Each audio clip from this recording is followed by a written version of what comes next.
आपको यहाँ कितना अरसा हो गया है? 55 साल। सिर्फ 55 साल। अच्छा, 55 साल पहले आप पढ़ने के लिए आए थे या कैसे आए थे? असल तो हैदराबाद के रहने वाले, यहाँ कैसे आए?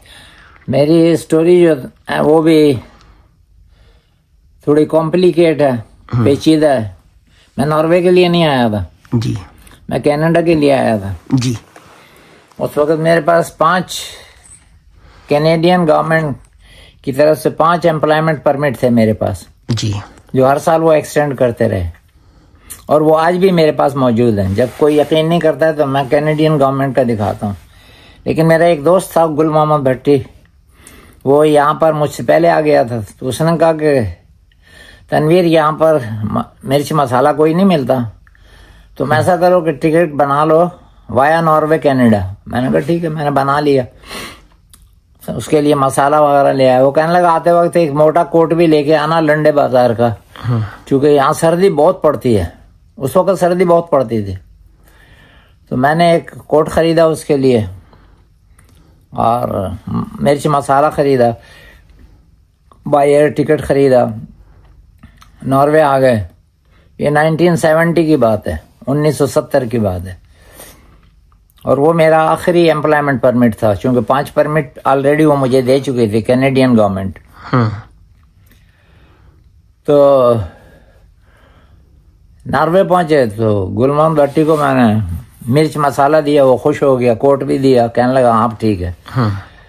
2-3 दिन रहे तो गुल मोहम्मद भट्टी ने कहा कि तुम्हारे पास कनाडा का वीजा है? तो हमारी बिरादरी में से कोई भी अभी तक बाहर नहीं निकला। मैं सिर्फ वाहिद बाहर निकला था, तो हमें बाहर की दुनिया की इतनी मालूमात भी नहीं थी जी। तो मैंने गुल भट्टी से कहा कि हाँ वीजा है। उस वक्त जो पासपोर्ट इशू होते थे उसके ऊपर हाथ से 99 कंट्रीज के नाम लिखते थे। अच्छा, बहुत खूबसूरत तहरीर होती थी। मैंने गुल भट्टी को दिखाया, ये कनाडा इसमें लिखा हुआ है। वो कहने लगा अल्लाह के बंदे ये वीजा नहीं होता, वीजा अलग से होता है। तो मैंने उसको एम्प्लॉयमेंट परमिट दिखाए, कहने लगा ये भी ठीक है लेकिन पासपोर्ट में वीजा होता है। मैं कहा वो तो मुझे किसी ने नहीं बताया। बहरहाल गुल भट्टी ने कहा कि हम जो है कल मैं टाइम लेता हूँ कैनेडियन गवर्नमेंट से, एम्बेसी से, तो वहां चलते हैं, देखते हैं क्या होता है। टाइम लिया तो 2-3 रोज के बाद टाइम मिल गया। जब मैं और गुल भट्टी यहाँ ओस्लो आए, कैनेडियन एम्बेसी गए, तो उन्होंने कहा कि पेपर देखे। पेपर देख के वो कहने लगा एम्बेसडर कि आपके पेपर जो है वो जेन्युइन है, बिल्कुल ठीक है, लेकिन मैं वीजा इशू नहीं कर सकता क्योंकि ये पेपर पाकिस्तान के एड्रेस पर भेजे गए हैं, आपको वहां से वीजा लेना चाहिए था। तो अब मामला मुश्किल हो गया मेरे लिए। मैं फिक्रमंद हो गया, अब क्या करूं। गुल भट्टी ने कहा कोई बात नहीं, फिक्र की जरूरत नहीं है। फिर बहरहाल लंबी स्टोरी है, उसको मुख्तसर करते हैं। फिर मैं जर्मनी चला गया। इनका गुल मोहम्मद भट्टी का डायरेक्टर था फैक्ट्री का, उसका नाम था शोबर्ग जी। उससे मिलके मैं चला गया। तो गुल मोहम्मद भट्टी ने उसको कहा कि तुम्हें बंदा चाहिए काम के लिए, तो वो बंदे से तो आप मिले, वो पढ़ा लिखा बंदा है। तो उसने अल्लाह उसको हिदायत दे, उसने एम्प्लॉयमेंट परमिट बना दिया मुझे। वो गुल मोहम्मद भट्टी ने जर्मनी भेज दिया। जर्मनी फिर मैंने अप्लाई किया और उसके बाद फिर मैं नॉर्वे आ गया। नॉर्वे में क्या किया आपने? मतलब मुलाजमत की, मजदूरी की, कारोबार किया? 10 महीने मैंने उस फैक्ट्री में काम किया गुल भट्टी के साथ, जिस फैक्ट्री ने मुझे एम्प्लॉयमेंट परमिट भेजा था। ठीक है, 10 महीने जी। इसके बाद चूंकि मुझे मेरे पास टीचिंग की हाईली एजुकेशन थी, पाकिस्तान में भी मैं पढ़ाता था, फिर मैंने अप्लाई किया यहाँ ओस्लो में। तो अल्हम्दुलिल्लाह अल्लाह ने मेरा काम बना दिया। 10 महीने के बाद फिर मैं टीचिंग लाइन में आ गया। सरकारी या प्राइवेट? सरकारी आपने टीचिंग की? हाँ। उसमें प्राइमरी में या हाई एजुकेशन में? प्राइमरी में भी, हाई में भी और कॉलेज में भी। अच्छा, माशाल्लाह। तो आपके वहाँ पढ़ने वाले गोरे थे या उर्दू वाले थे? ज्यादातर गोरे थे। हाँ, बहुत कम जो है गैर मुल्की थे। तो कितने साल पढ़ाया? 40 साल। 40 साल मुसलसल? मुसलसल। तो फिर रिटायरमेंट हुई? रिटायरमेंट हो गई। उसके बाद पेंशन मिलती है अभी आपको? जी जी, अल्हम्दुलिल्लाह। तो आप यहाँ के नेशनल हैं? जी जी, अच्छा, तो ये बताइए, आपने वहां भी टीचिंग की, यहाँ भी टीचिंग की, इन दोनों में क्या फर्क महसूस करते हैं? वहां के शागिर्दों में, यहाँ के शागिर्दों में, वहां के निजाम में, यहाँ के निजाम में? उस वक्त पाकिस्तान का निजाम भी बेहतर था आज के मुकाबले में जी, क्योंकि उस वक्त मैं एग्जामिनर भी रहा हूँ, पेपर सेटर भी रहा हूँ जी, पेपर चेकर भी रहा हूँ और पढ़ाता भी था। मैंने बहुत कम उम्र के अंदर अपने एजुकेशन के साल बचाए हैं। जैसे मैंने पहले अर्ज किया कि 1962 में मैं छठी क्लास में था और 1962 में ही मैंने मैट्रिक का इम्तिहान दिया। उस वक्त मैट्रिक का इम्तिहान 11 साल का होता था जी, और मेरे पास जो मैट्रिक का सर्टिफिकेट है वो यूनिवर्सिटी का है, बोर्ड का नहीं है, क्योंकि उस वक्त 11 साल का होता था और यूनिवर्सिटी वाले इम्तिहान लेते थे। अल्हम्दुलिल्लाह वो आखिरी साल था। तो मैंने अपने 4-5 साल जो है एजुकेशन के बचाए। फिर मैंने बीकॉम किया, बीएड किया, एमएड किया, टीचिंग लाइन में आ गया। फिर इकोनॉमिक्स में भी मास्टर किया जी, फिर लॉ भी किया। फिर 1-2 इम्तिहान थे वो मैं छोड़ के वापस बाहर आ गया पाकिस्तान से जी। तो क्या फर्क महसूस किया वहाँ के शागिर्दों में, असातिज़ा में, निज़ाम तालीम में, क्या फर्क है? उस वक्त के शागिर्द जो थे वो आज के पाकिस्तानी शागिर्दों से बहुत बेहतर थे, बहुत बेहतर थे जी। और असातिज़ा भी मेहनत से काम करते थे। ट्यूशन शाज़ो नादिरी कोई पढ़ता था और कोई पढ़ाता था जी, वरना वहाँ पर मेरे जैसे जो टीचर थे वो बच्चों को मुफ्त शाम को जो है ना मुफ्त तालीम देते थे, ताकि जो बेचारे बच्चे पैसे नहीं दे सकते उनकी मदद की जाए। और अल्हम्दुलिल्लाह उस वक्त के 2-4 शागिर्द अभी भी जिंदा हैं। तो कभी कभार हैदराबाद में मुलाकात होती है तो मैं तो पहचानता नहीं उन्हें। अच्छा अच्छा। मेरे साथ कई लतीफे हुए हैं। एक दिन गर्मी का मौसम था, मैं छतरी लेके जा रहा था, शाही बाजार से गुजर रहा था, तो एक लंबी दाढ़ी वाले, सफेद लंबी दाढ़ी, टोपी पहनी हुई थी उन्होंने, तो मुझे कहने लगे अस्सलाम वालेकुम। मैं समझे कोई तबलीगी जमात का होगा, तो मैं साथ में खड़े हो गए शाही बाजार में। तो मैं भी खामोश हूँ, वो भी खामोश है। मैंने कहा ये आगे कोई बात करे, तो फिर मैंने उससे कहा कि फरमाइए। तो उसने एकदम कहा सर आपने मुझे पहचाना नहीं। अब मामला हल हो गया जब उसने कहा सर आपने मुझे पहचाना नहीं। सर का तो पता चल गया है कि शागिर्द। कहने लगा मैं आपका शागिर्द हूँ, एसके रहीम हाई स्कूल में आपने हमें पढ़ाया था। तो आप काफी अरसे के बाद नजर आए। मैंने कहा भाई मैं यहाँ नहीं होता। तो पहले के शागिर्द जो थे वो असातिज़ा की रेस्पेक्ट करते थे। यहाँ के जो शागिर्द हैं वो कभी मिलते हैं? गोरे भी तो शागिर्द होंगे आपके। यहाँ के जो गोरे हैं और शुरू के जो शागिर्द थे जो उस वक्त पाकिस्तान से आए थे, उस वक्त के शागिर्दों में, गोरों में भी और शागिर्दों में भी, और आज के गोरों में भी और आज के पाकिस्तानी शागिर्दों में भी बहुत फर्क है जी। वो वाले याद रखते थे, चाहे वो गोरे हों या गैर मुल्की हों, वो याद रखते थे। वो याद रखते हैं और अभी भी याद रखते हैं। अच्छा। मेरे बहुत सारे शागिर्द जो है माशाल्लाह अल्हम्दुलिल्लाह वो बहुत बड़े ऊंचे ऊंचे ओहदों पर हैं, गोरे भी और वो जो गोरे हैं वो उस्ताद का एहतराम अदब करते हैं। वो पुराने करते थे, पुराने अदब करते हैं, लेकिन जो आज की जनरेशन है वो नहीं करती। वो उनको अदब सिखाया नहीं जाता। अच्छा चाचा ये बताइए कि 55 साल हो गए आपको यहाँ पर सुना है लोग कहते हैं कि जो मगरबी यूरोपीय माहौल में चले जाता है, नमाज रोजे से गया, उनका ईमान गया, ये गया, तो आपने अपने ईमान को, अपने खानदान को किस तरह बचाए? इस्लामिक सेंटर के साथ रहे, तबलीगी जमात के साथ रहे, मसाजिद के साथ रहे? सीधी सी बात है, ये अल्लाह का खास इनाम होता है। चाहे तो फिरौन के घर में हजरत मूसा को पैदा करके बचा ले, समझा नहीं?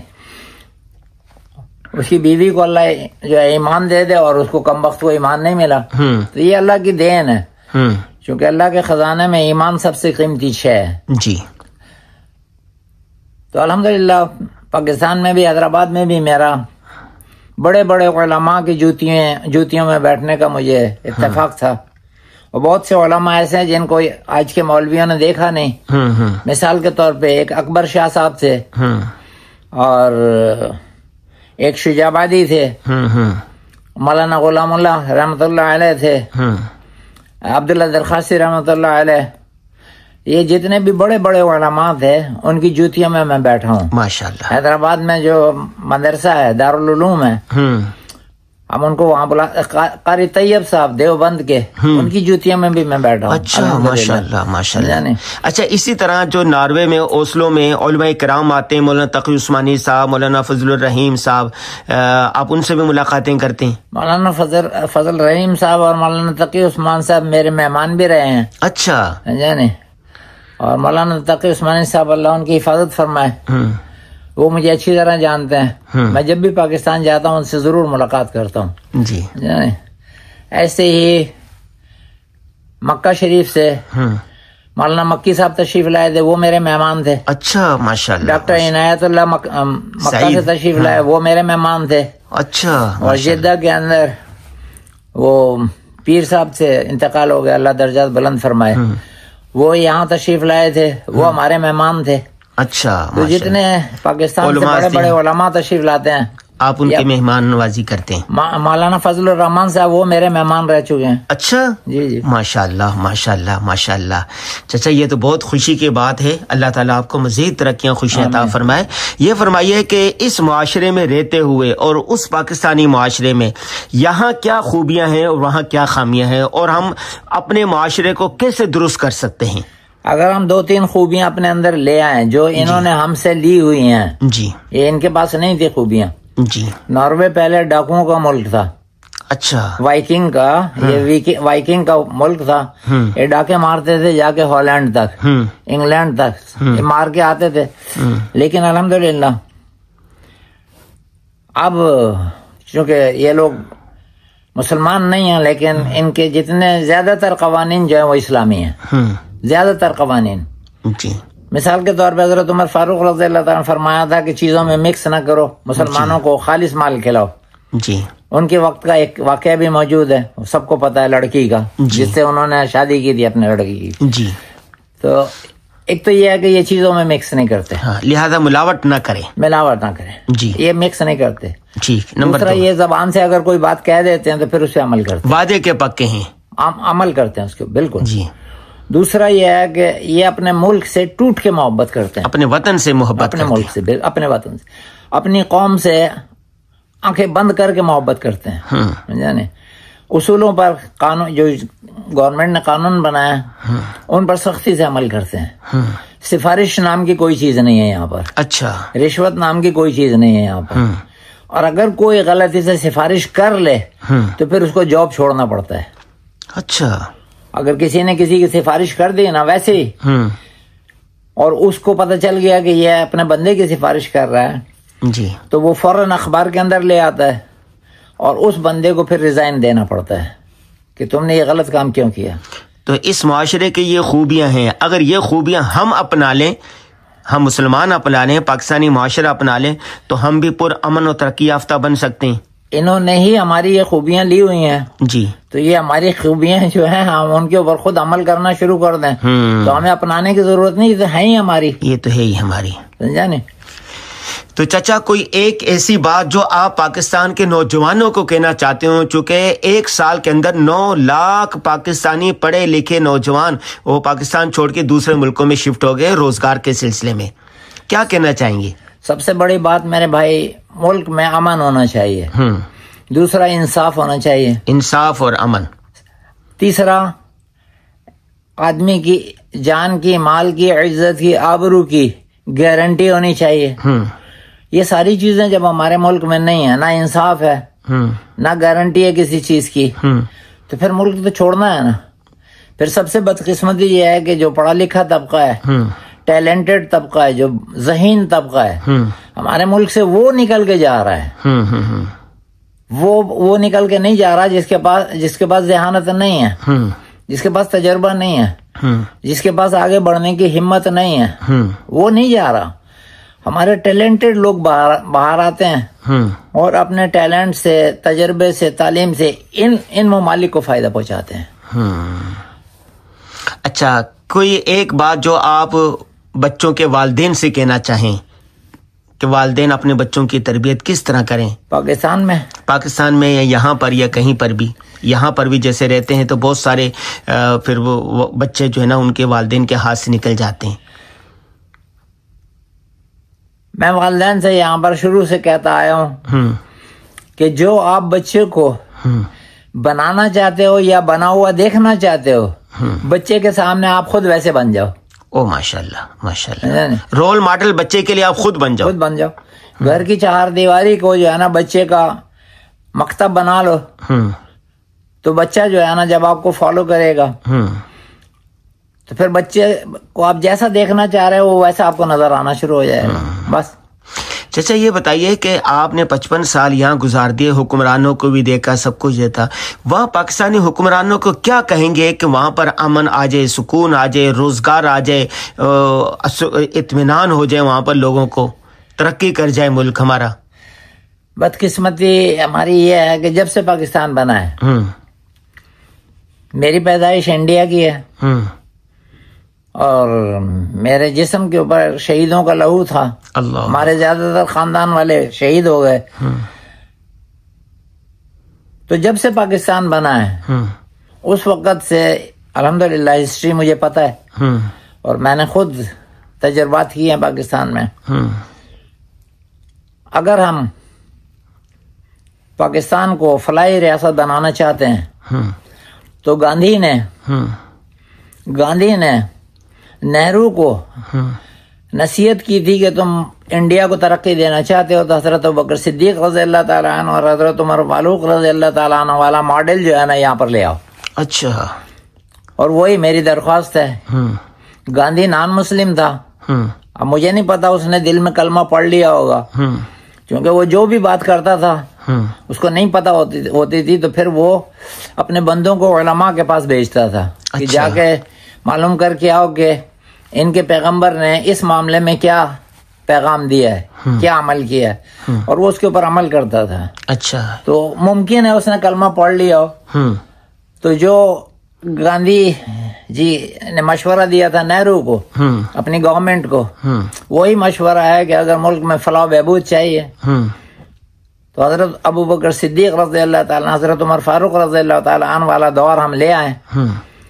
हमारे पेपर में, हमारे कॉन्स्टिट्यूशन में, करारदाद पाकिस्तान में ये सारी चीजें मौजूद हैं। बस अमल की जरूरत है। कमी है तो वो सिर्फ अमल की है अमल जरूरी तकमीले तमन्ना के लिए, वरना रंगीन ख्यालात से क्या होता है, कुछ नहीं होता।